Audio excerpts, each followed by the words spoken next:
On Fanalysis, we combine the analytics made famous in fantasy football along with betting trends, and the result is the best analysis on how you should play the NFL games. So let's get into it with the sports handicapper you can find on Twitter as Old Man Who Bets. Geoff Sheasby joins us once again. Jeff, good to see you again, buddy. Steve, great to be back. And this is obviously a big weekend. This is divisional weekend. I almost think that this is maybe the most entertaining weekend of the NFL postseason because of all of the games and because so much is riding on it. So now that we're in the divisional weekend, the problem is the NFL playoff lines are so sharp at this point, probably sharper than any other week. Let's start things off with the Vikings. They're getting a touchdown in San Francisco. Vikings are a 6 seed going against a 1. But Minnesota is also coming off a big win in New Orleans. How do the pros see this? Yeah, I mean, the Vikings are coming off an absolutely huge win against Drew Brees and co. You know, obviously you got the Titans ruining the Patriots dynasty. Nobody's really talking about Brees' age, neither here nor there. Nonetheless, I think the Vikings are in a good spot here. You got Kirk Cousins coming off like, you like that? You like that? I mean, one of his best posts. Yeah, I mean, that alone gave me chills. So we're coming into here with 49% of the bets on San Francisco.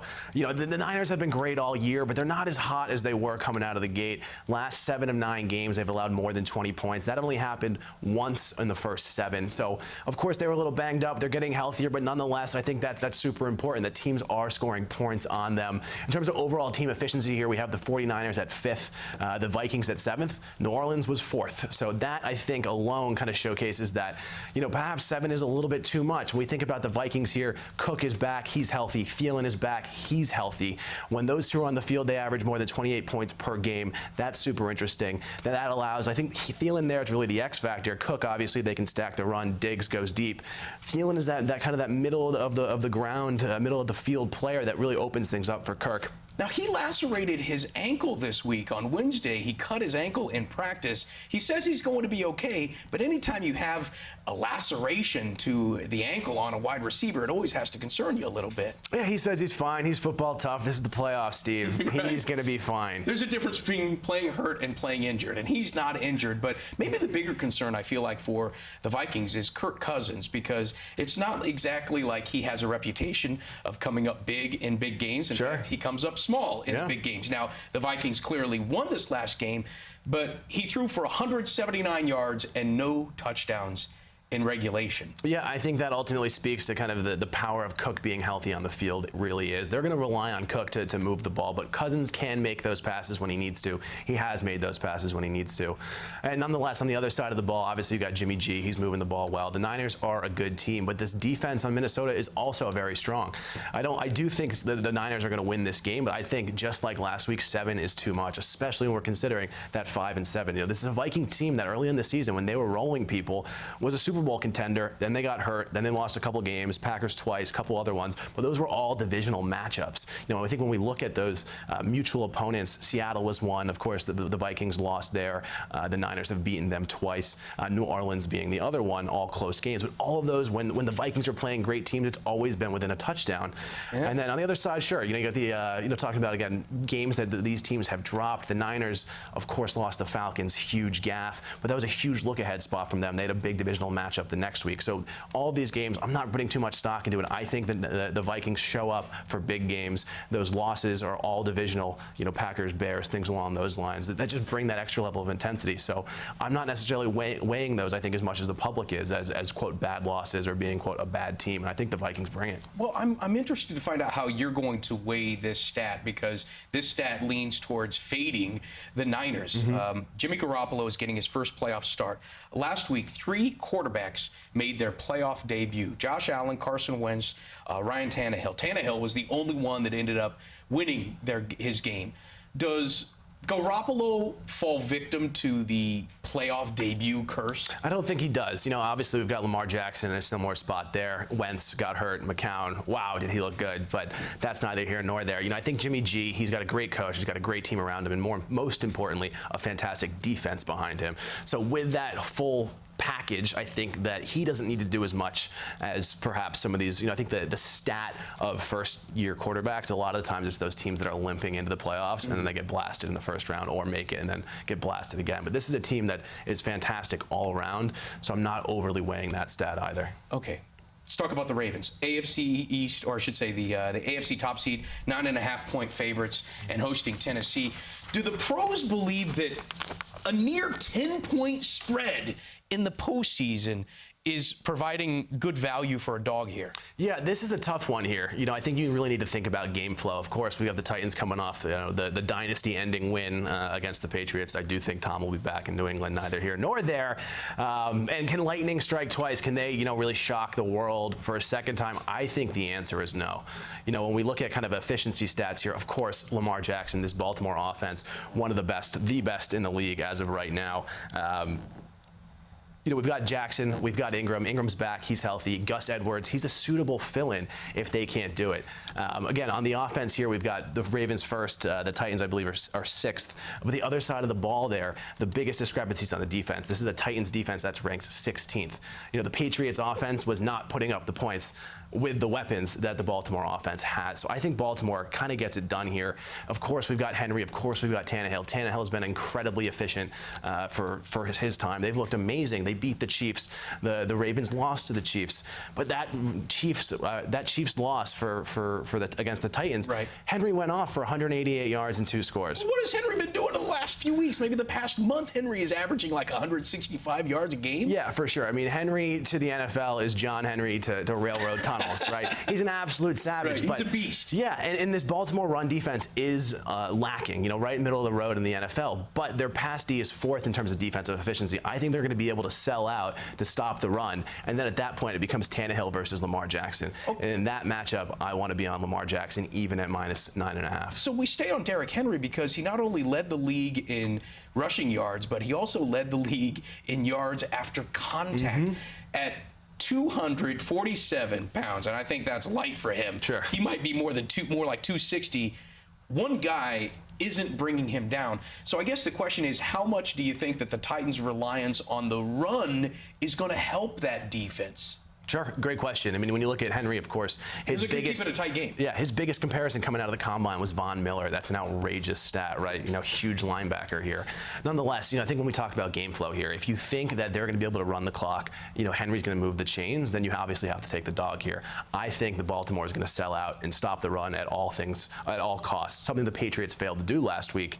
But again, if we boil that down, if we stop the run, Baltimore's going to have the ball for way too much with that 16th ranked defense. From the Titans, I just think that they're going to get tired, they're going to get worn down, and Baltimore is quite literally going to ground and pound until they can't play anymore. All right, the Sunday games give us a great look at, to be honest with you, the future of the quarterback position out there. The Chiefs 9.5-point favorites against the Texans. Patrick Mahomes against Deshaun Watson. Wow. What more can you say? Yeah, fireworks. Offense and no defense, I think, is the Spark Notes version of this analysis, right? Not shocking, I'm fading the Texans yet again. It's burned me a couple times. Of course, it burned me last week. Josh Allen, he had long legs, but that didn't get it done. But we think about how they won last week. They needed two-point conversions to get us there, and then still had to win in overtime. Backdoored that cover hard. I would have taken the Bills 10 out of 10 there with the spread.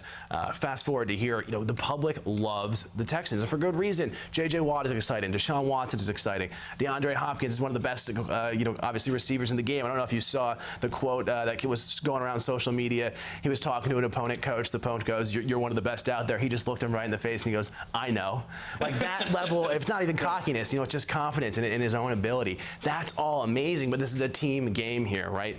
So when we boil it down here, Houston is ranked 26th in defensive efficiency. That's a glaring issue against this Chiefs offense.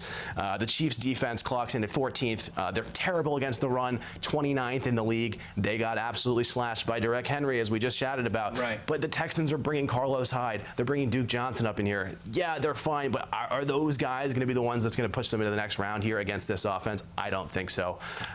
X factor here, Andy, the big Reed tomato. Coming off a bye, he's 17-3 straight up. That includes 5-0 in the playoffs.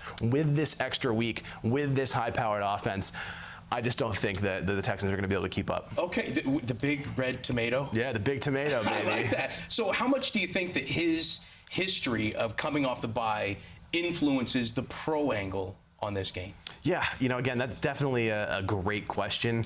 It's hard not to love those stats. Andy, when he's prepared with that extra week, has seemingly been unbeatable. At Arrowhead, hostile place to play. Texans, just without that defense, I don't think are going to be able to bring it. Of course, those stats are a little inflated because Watt was hurt for most of the season. But again, Mahomes, a very mobile quarterback. He'll be able to elude that pressure. He's going to find his guys. And I think the Chiefs win of all these games the most handedly. The over-under on this game is 51. I mean, every game last week went under. Does that trend tend to carry over in week 2? Yeah, of all the games here, I think this is one of the more interesting ones with the over. The Chiefs in their last 5 are 1-4 against that over/under. The Texans 2-3. So I'd like to see a little bit of a northern regression from both of those. Again, 51, highest number of the slate. I think kind of just on a line read there, when it's that high, go higher. I would take the over. Not as confident in that, as I am on the Chiefs 9.5. Wait, when it's that high, go higher. In other words, you think that Vegas is setting the line at a point that you should exceed, more or less. Yeah, for sure. When it's really low, go lower. When it's really high, go higher. That's obviously a macro statement. Look at the game, figure out the data. Right. But Vegas is not giving out free money. So, they say, wow, that's high. They're definitely not going to score 51. They're trying to inspire everybody to take the under. Exactly. So you got to think about why is it so high. And when we look at the stats, neither of those teams play defense. And the Chiefs are, I think, that much better on offense. So as long as Carlos Hyde doesn't go off for 100 yards, I think the Chiefs are good to cover here. Okay, final game on Sunday. Packers installed as 4.5-point favorites against the Seahawks in Lambeau. Now, there's a winter storm warning in effect in Green Bay this weekend. It's supposed to hit on Saturday. It's supposed to be done by 6 p.m. on Saturday, but temperatures on Sunday should be in the 20s. How much of an advantage is that for Green Bay? I think that is a huge advantage for Green Bay. I mean, one, just storyline. Who doesn't love a freezing cold game in Lambeau in the playoffs? With Brett Favre at the helm, with Aaron Rodgers at the helm, it's just electric football. When we think about this temperature, real interesting stat I was reading about earlier today. Russell Wilson, under 40 degrees, is a fantastic quarterback. When it gets to 26 degrees, the wheels come off. He's averaging 56% completion rate with 4 scores and 6 interceptions. Granted, that's a 3-game sample size, so not necessarily statistically significant, but still something I think we should think about, especially when we look at Aaron Rodgers in those weather conditions. He, in December and January, has a quarterback rating of 110.7, best in the NFL. The colder it gets, the better Aaron gets. He quite literally has ice in his veins, and I think that's going to be huge for this matchup. Look at the numbers there for Marshawn Lynch in the 2 games. Now, look, Marshawn Lynch has not exactly been in prime condition, but his yards per average, or yards per carry, is what, 2.8 yards per carry in these 2 games? Yeah, for sure. I think when we look at the overall efficiency stats of both of these teams, Seattle is actually 2 points higher. They're 8th versus 10th on Green Bay. But a lot of that obviously comes from the offense. Their passing offense has been great all year. Their running offense has been great all year. But that was with Chris Carson. That was with the other stallions that all went down. Marshawn Lynch, who doesn't love beast mode? Everybody loves beast mode. Everybody loves beast mode. And you would think that in a cold weather game that you would expect beast mode to go off. You would expect them to create a game plan to try to get him more involved. Yeah. This just isn't the same Lynch that we knew back when he earned the title. Exactly, and he still looks fit. He's still moving mountains here, but with a 2.8 yard per carry and a 1.2 yard per carry, of course that 1.2 is coming against a really stout Philadelphia defense. So it made sense for them not to really give him the rock here. But nonetheless, this Green Bay defense I think has been underrated all year. Their cornerbacks, young, inexperienced, but very, very athletic. You've got both Preston and Zadarius Smith on the line that should create a lot of havoc. I think keeping Russell Wilson scrambling. Of course, I was reading today, Russell Wilson apparently writes 15-page scouting reports for his wide receivers every week. Oh, is that right? So when you see all those plays that appear to be broken, he's really analyzed just everything, and he quizzes his receivers on them. If any receiver gets 3 questions right, he gives the entire receiving corps $10. How interesting. $10. I know, big money, baby. Man, he's really throwing the change around here. Yeah, but it's not just Rolexes for the offensive line. Yeah, for sure. But I think when we think about this game, I think a big X factor, similar to a couple other games, is going to be the run defense for Seattle. They're 26th in defensive efficiency, and Aaron Jones has been feasting this year. He's got 16 touchdowns. He's got over 1,000 yards rushing. He's averaging 4.6 yards per carry. So he's going to move the ball. He's going to move the ball, I think, in chunks. I think Seattle's going to be playing catch-up again, but in that cold, with that underrated Packers defense, that's going to be tough. And I think Rodgers does have enough weapons. People are saying kind of a down year, almost similar to, obviously you've got Devontae Adams, who's a stud, but behind him, Geronimo Allison hasn't been what he was supposed to be. MVS hasn't been what he's supposed to be. So usually Rodgers has had those top three options that have been really, really strong. But guys like Lazard have stepped up in the last week. Jones is even catching passes. So I don't think that's necessarily a concern. I think they're going to run wild. I think Packers are going to roll, and it's going to be, a very cold and sad afternoon for Seahawks fans. All right. Final one here. Actually, when there are fewer games out there, the average bettor is either going to lay more money on straight bets or exotic bets. Do you like the exotic bets at all? I like the exotic bets and the fact that they're exotic and they're a lot of fun, right? The playoffs here, we've got some of the sharpest lines all year. Vegas is honed in on all of these. There's more money than usual because of that heightened state of, watching, in a regular game. You're not necessarily betting on the Panthers versus the Bengals because you don't have to. Now when we shrink that sample size down, everybody wants to bet these games. I think it's important to keep your discipline. Only bet if you think you have an edge. Stick with one unit. Don't go, gangbusters on one game. And if you are looking to have a little bit more fun because it's a Saturday, it's a Sunday, NFL on Saturday is always a treat. Grab a couple beers, throw a parlay in, but don't get mad when you're not crushing it. If you're betting the underdog, do you might as well bet the money line? I think so. I think that's a good point. I believe it was something along the lines of like 80% of the time a couple years ago that if the favorite won, they covered, and if the underdog covered, they won outright. Wow. So definitely powerful. I mean, again, at the 10-point spread here, you're getting some crazy value. In those games I don't like, but I think if you're going to make an argument for it, it would be Vikings money line as well as Seahawks money line. All right. You can get all of his thoughts on Twitter, and his Twitter page is Old Man Who Bets, and get the latest lines on sportsline.com. For Geoff Sheasby, I'm Steve Overmyer. This is Fanalysis.